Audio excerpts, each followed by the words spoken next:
Olá, amigos, com vocês, Portal de Luz, nosso encontro semanal, e é sempre uma alegria estar na companhia de todos vocês.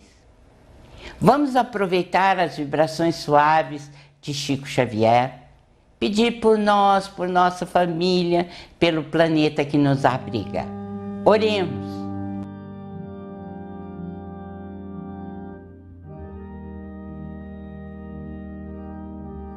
Quanto puderes, não te afastes do lar, ainda mesmo quando o lar te pareça inquietante fornalha de fogo e de aflição.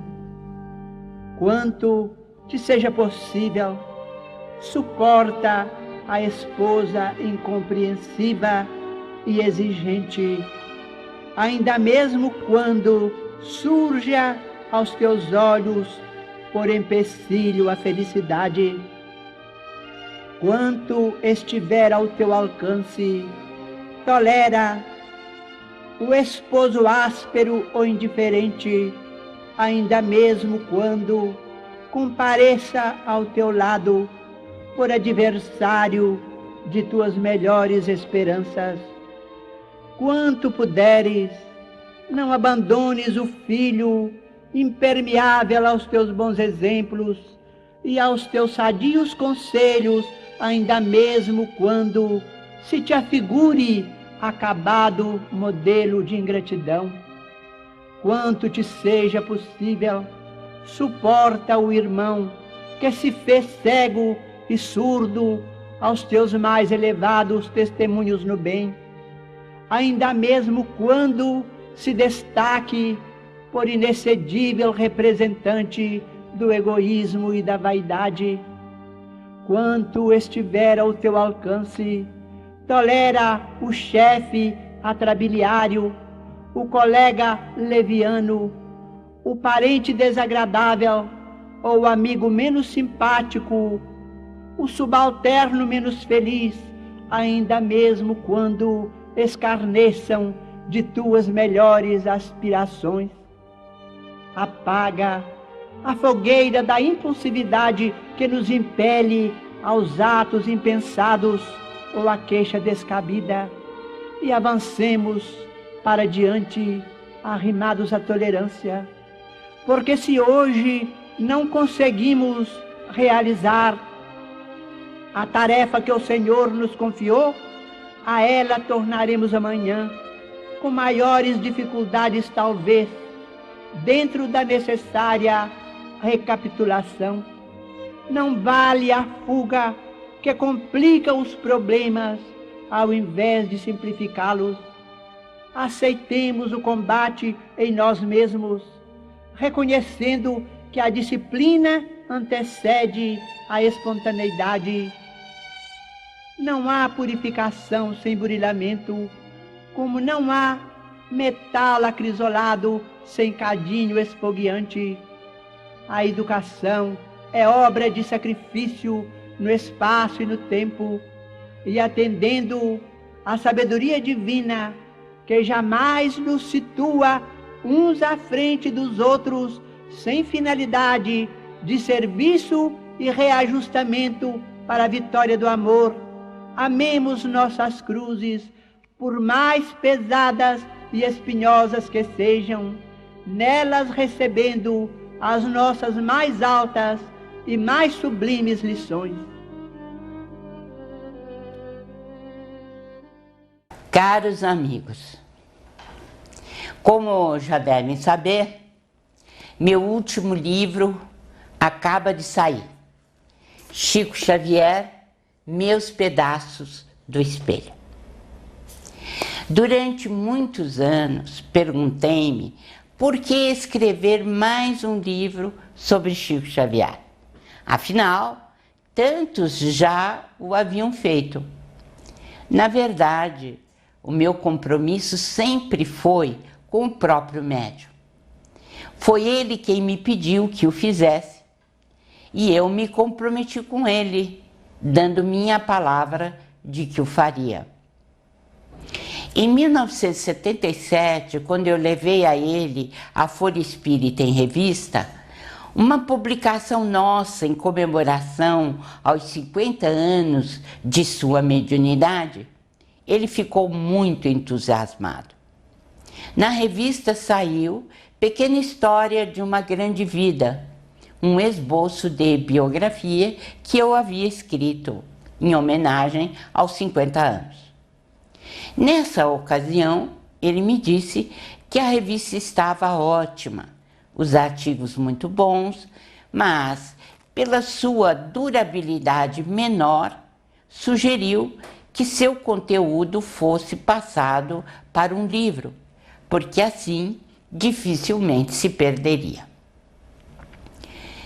Naquela ocasião, prometi a ele que faria esse trabalho no devido tempo.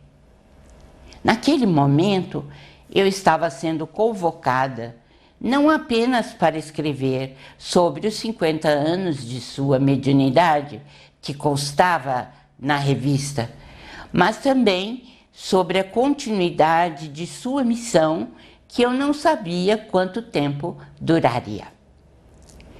Eu me perguntava como seria, afinal, tentar cumprir a promessa de colocar no papel a sensação que provocava o encontro com uma pessoa humana que não cabia no seu próprio corpo terrestre, de tão luminosa que era. Depois de muita introspecção, resolvi seguir nos mesmos moldes da revista, relatar com simplicidade os fatos que ocorreram ao longo dos 44 anos de nossa amizade. Simplesmente contar os testemunhos dele, que foi a encarnação viva do cristianismo em nossos dias. Para fazer a revista comemorativa, entrevistei as pessoas de Pedro Leopoldo que conviveram com ele na infância, na adolescência, na madureza, e isso o entusiasmou muito. Particularmente, ele ficou tocado por uma descrição de Florisbela Pereira, sua companheira nas serestas promovidas por seu pai. Ela contou-me que João Cândido, o pai de Chico, quando da desencarnação de Cidália, sua segunda mulher, havia dito, quando questionado, que Chico decidiria o que faria com seus 6 filhos. O médium afirmou que, assim como havia encontrado Cidália para criar os filhos de sua mãe, Maria João de Deus, ele faria o mesmo com os dela. E todos foram morar juntos com Chico na responsabilidade maior da casa. Havia outros testemunhos de Pedro Leopoldo muito importantes para ele. Senti que o haviam tocado profundamente. Quando, afinal, o livro que eu prometi ao Chico ficou pronto, em 3 de outubro de 2014, dividi o livro em 3 partes. A primeira delas vai especialmente das minhas lembranças de 1958 a 1962, os 4 anos em que convivi quase diariamente com Chico Xavier, quando morei em Uberaba por conta dos meus estudos na Faculdade de Medicina. E depois as visitas que lhe fiz, mesmo retornando a São Paulo, onde meus pais moravam. Eu ia a cada 2, 3 meses visitá-lo. Participei um pouco de sua vida. Pude, na primeira parte do livro, ir de 1910 a 1958, de 1958 a 1962 e depois prosseguir até 1970, quando Chico passou a ser uma figura de mídia, conhecido da grande massa dos brasileiros. Destaco bem o período em que ele atinge essa popularidade, quando passou a ser personalidade religiosa de grande relevância no nosso país. A segunda parte do livro começa a partir de 1970, especificamente com o programa Pinga Fogo, quando ele se torna verdadeiramente uma figura de massa e se estende essa segunda parte até 2002, quando ele desencarna. A terceira parte é o epílogo. Nele coloquei a minha convicção de que Chico Xavier é Allan Kardec. O leitor pode ler ou não, segundo o seu interesse. Se quiser deixar o epílogo sem importância alguma, não influirá no resultado do livro. Bem, conto nele determinados fatos já conhecidos do grande público, mas que têm um brilho especial na narrativa do próprio Chico. Destaquei certas passagens de sua biografia que foram contadas por ele mesmo. Fatos passados nos bastidores da sua vida e que as pessoas não têm conhecimento. Conto também o meu primeiro encontro com o médium. Eu estava na faculdade de medicina e o Valdo Vieira me procurou a pedido dele e me levou até onde ele estava. Quando eu cheguei, ele começou a descrever um serviço, uma tarefa de assistência social que eu e a amiga Lígia Alonso Andrade fazíamos nos arredores de Uberaba, no bairro da Abadia. Uma área que não tinha nem luz elétrica. Chico foi capaz de descrever tudo o que se passava nesses momentos da peregrinação na abadia. Como nós chegávamos, o que cantávamos e as pessoas que estavam lá. Isso me causou um grande impacto, porque eu não tinha a mínima ideia de como era o alcance da mediunidade dele. E naquele momento eu pude perceber que ele tinha com facilidade desdobramentos ou experiências fora do corpo. Ele ia para inúmeros lugares e deve ter acompanhado certamente as peregrinações que nós fazíamos na abadia. Nesse encontro, ele me convidou a participar das reuniões da Comunhão Espírita Cristã, ajudando-o e ao Valdo no momento em que estavam psicografando receitas e mensagens. E este convite foi em outubro de 1958. Os comentários que eu faria, segundo o que ele me indicava, seriam sobre os trechos de O Livro dos Espíritos e de O Evangelho segundo o Espiritismo. Pediu-me para auxiliar também no atendimento das pessoas que se dirigiam à Comunhão Espírita Cristã. Os momentos impactantes continuaram ao longo da nossa existência. Inclusive, foi bastante emocionante a amizade que ele sempre dedicou a mim e ao meu marido Freitas Nobre. Na verdade, ele gostava muito do Freitas. Bem, são algumas notícias sobre o meu novo livro. Mas eu volto a conversar sobre ele com vocês no próximo programa. Até lá! A Creche Lar do Alvorecer é uma entidade assistencial mantida pelo Grupo Espírita Caibar Schutel. Localizada em Diadema, tem como propósito trabalhar pelo desenvolvimento de uma cultura de paz, através da educação e da assistência a crianças, jovens e adultos. São 250 crianças atendidas diariamente. Conheça nossas atividades e colabore conosco pelo ideal de um mundo melhor. www.lardoalvorecer.org.br. O jornal Folha Espírita, fundado em 18 de abril de 1974, se dedica à divulgação da doutrina espírita. Saiba mais sobre assuntos atuais com o enfoque do Espiritismo, além de entrevistas e artigos de diversos colunistas. Você pode escolher na versão digital ou impressa. Acesse e faça sua assinatura. www.folhaespírita.com.br. Retornamos com Portal de Luz, que tem o apoio cultural da Folha Espírita Editora. Como vocês sabem, o meu livro saiu, Chico Xavier, Meus Pedaços do Espelho.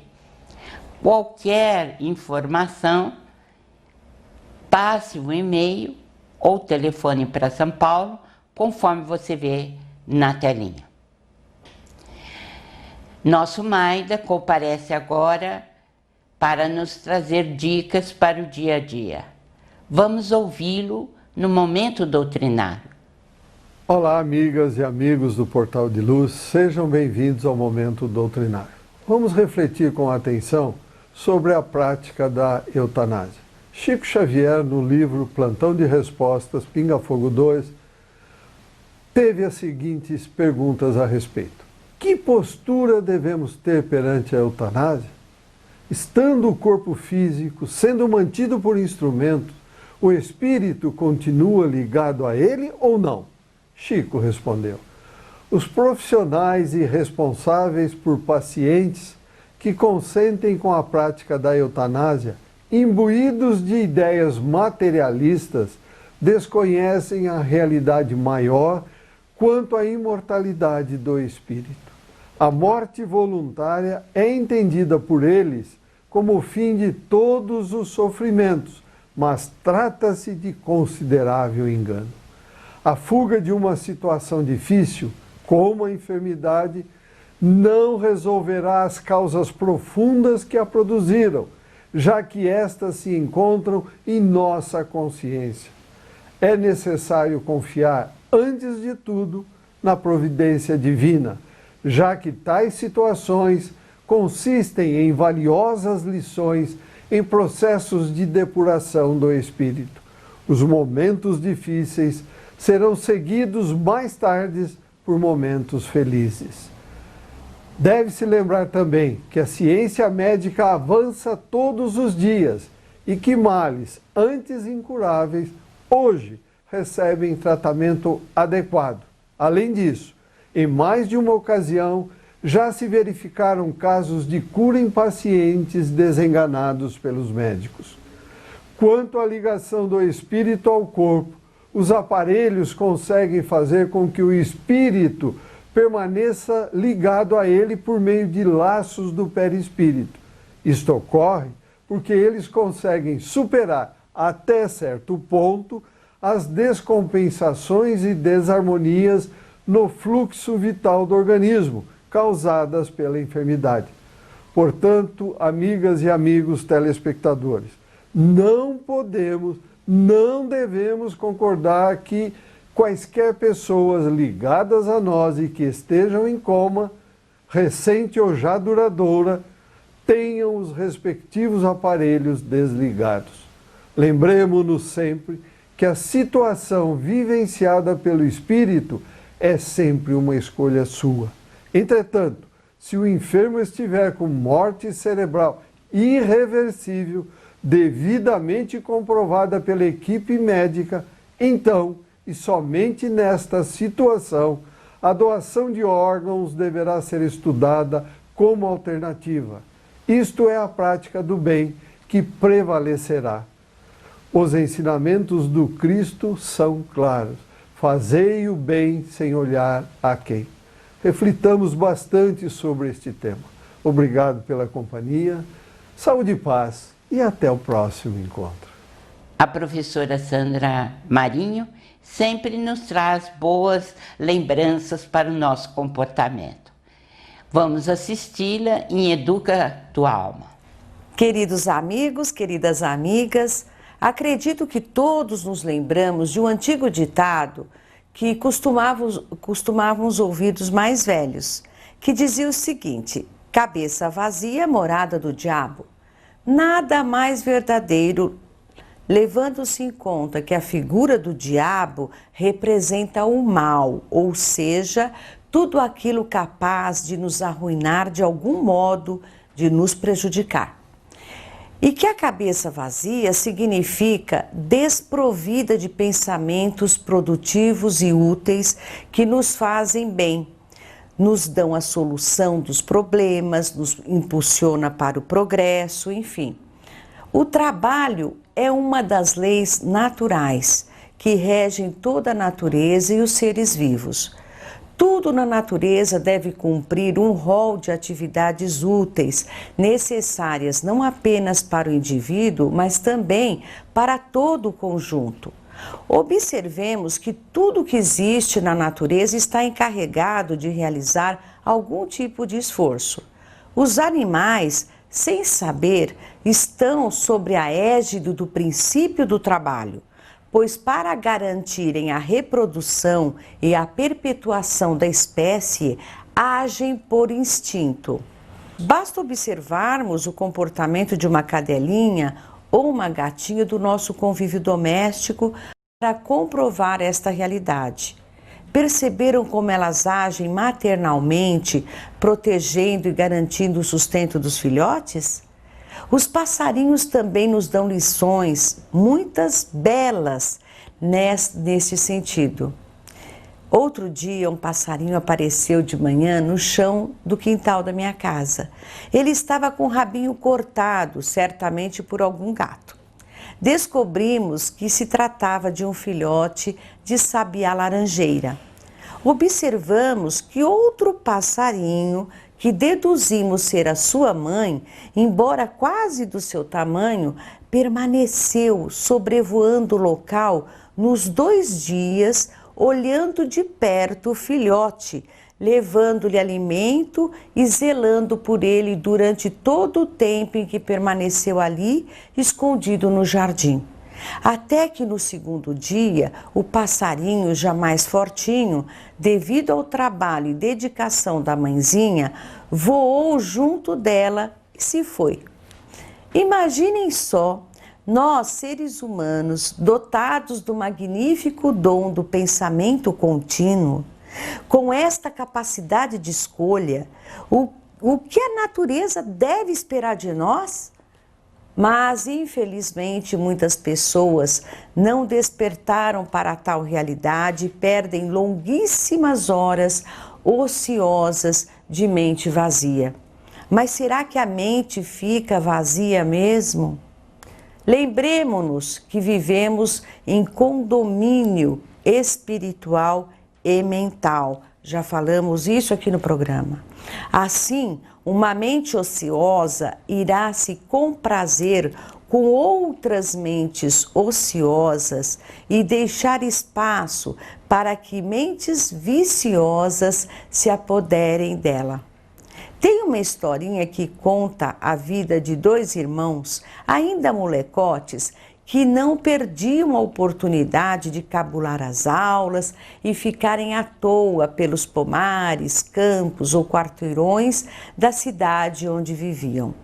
Evidentemente, seus pais se aborreciam com aquilo, mas eram pacientes. Em lugar de os castigar, esperavam o momento certo para diverti-los mais seriamente. E assim, chegou o dia da lição, numa certa oportunidade, depois do almoço, quando os garotos se preparavam para mais uma vadiagem. A mãe, então, se dirigiu ao filho mais novo e lhe disse: "Meu filho, será que você não poderia me fazer um favor?" "Pois não, mamãe", respondeu o garoto desconfiado. "Eu gostaria que você fosse até aquele terreno baldio e viesse me contar o que existe ali." O terreno ficava quase em frente à casa dos meninos e ele conhecia muito bem o que tinha ali, mas mesmo assim ele atendeu o pedido da mãe e poucos minutos depois voltava com a resposta: Mamãe, ali só existe lixo e porcaria, metais enferrujados, papéis, vidros quebrados, arames, garrafas, enfim, nada que se aproveite. Como se não tivesse ouvido a última observação, a mãe perguntou: mas não haverá uma serventia para aquelas coisas?